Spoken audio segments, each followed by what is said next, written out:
Буквально недавно мне довелось побывать в нашей братской республике, в республике Казахстан. Это была моя не первая поездка в эту республику, но в этот раз мне удалось доехать до родного села великого писателя Чингиза Айтматова. И я не мог не попросить моих коллег, наверное, многие знаете, что Чингис Тереткулович всегда писал реальные истории. То есть, и вот, если кто помнит, есть такая великолепная повесть «Джамиля». К моему глубокому удивлению, Джамиля до сих пор жива. Ей сегодня 90 лет, и у нее 9 детей. То есть это был говорят, то есть я знал, что существовал такой человек, что она счастливая бабушка, и, наверное, уже прабабушка, это было какие-то приятные неожиданности. Естественно, был и первый учитель принца Муалим, и я попросил показать, где-то речка, через которую он перетаскивал своих ребятишек. Мы туда выехали, и, знаете, какое-то внутри трепетное очень отношение было к этому месту, потому что это действительно реальная история.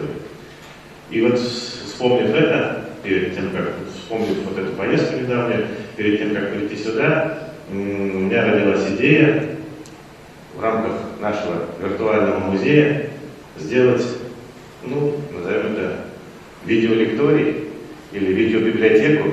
И я сейчас хотел бы начать этот челлендж, начать читать произведения Чингиза Тереткуловича «Первый учитель», а потом передать этот челлендж своим друзьям-коллегам, чтобы мы вот так разойдется по свету, мы бы собрали видеокнигу, которую потом разместили в рамках нашего музея. Поэтому разрешите мне начать видеочеллендж.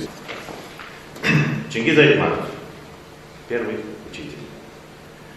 Я открываю настежь окна, и в комнату вливается поток свежего воздуха. В яснейшем, голубоватом сумраке я всматриваюсь в этюды и наброски, начатые мной картины. Их много. Я много раз начинал все заново.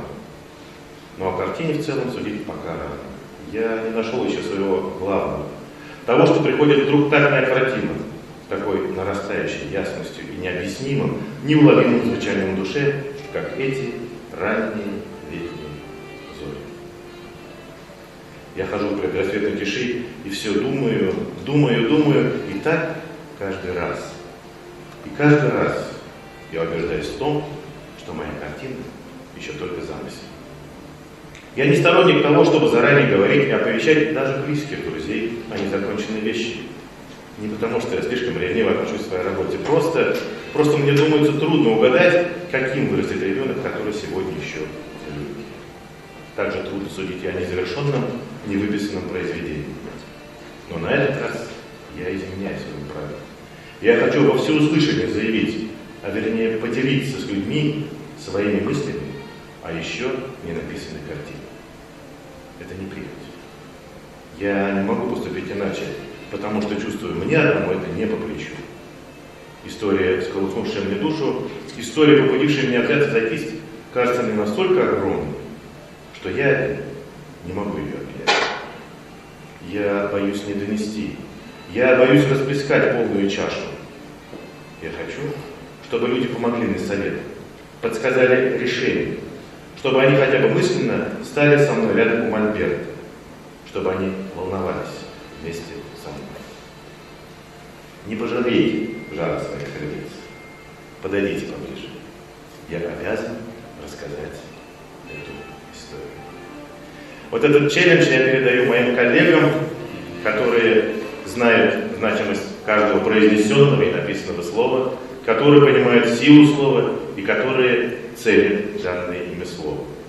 Я передаю этот челлендж учредителю фонда имени Мустая Карима Тимербулату Каримову, ректору Киргизского национального университета имени Юсупа Баласагына Канату Садыкову, обладателю первого места в первом международном студенческом конкурсе профессионального ориентированного перевода, студентке 4-го курса Института филологического образования и межкультурных коммуникаций Давлеткильдиной Лиане и лауреату конкурса «Учитель года России-2021», учителю русского языка и литературы гимназии номер 3 имени Дмитрия Жилиева города Краснодара Полине Петаковой.